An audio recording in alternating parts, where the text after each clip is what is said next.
கோடி அற்புதர் பதுவை அந்தோணியாரின் அன்பு பக்தர்களே, இந்த செவ்வாய்க்கிழமை வேளையிலே சிறப்பாக அமல் ஆசிரமம் புனித அந்தோணியார் திருத்தலத்திலிருந்து உங்களை சந்திப்பதில் மகிழ்ச்சி.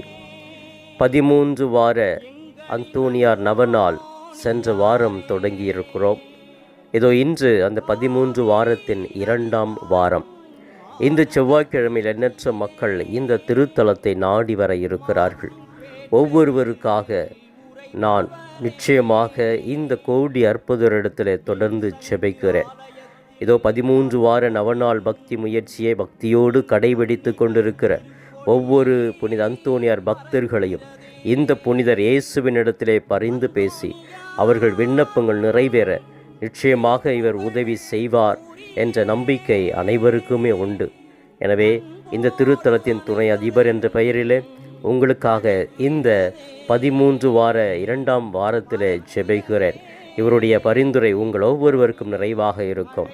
எனவே இந்த கோடி அற்புதர் அவரை நாடி நம்பிக்கையோடு வருகிறவர்களை இயேசுவின் பாதம் அழைத்து சென்று அவர்களுக்கு விடுதலை கொடுக்கிறார், தேவைகளை பூர்த்தி செய்கிறார், வியாதிகளை குணமாக்குகிறார், நல்ல வேலை வாய்ப்பை கொடுக்கிறார், திருமண தடைகளை நீக்குகிறார், குழந்தை பாக்கியத்தை கொடுக்கிறார், குடும்பத்தில் இருக்கிற கஷ்டங்கள் வறுமைகள் நீங்க செய்கிறார், கடன் பிரச்சனைக்கு தீர்வை கொடுக்கிறார்.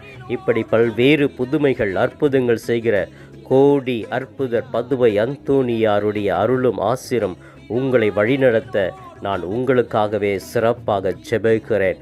இதோ சிறப்பாக இந்த கோடி அற்புதரிடத்தை நாடி வருகிற ஒவ்வொருவருமே அவர்கள் நாங்கள் இதை பெற்றுக்கொண்டோம் என்று நம்பிக்கையோடு சான்று பகர்கிறார்கள்.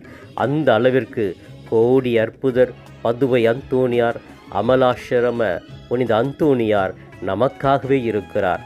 நம்முடைய தேவைகளை அவர் கரங்களிலே தவழுகிற குறைந்த இயேசுவினிடத்திலே எடுத்து கூறி நமக்கு மீட்பை பெற்றுக்கொள்ள இருக்கிறார்.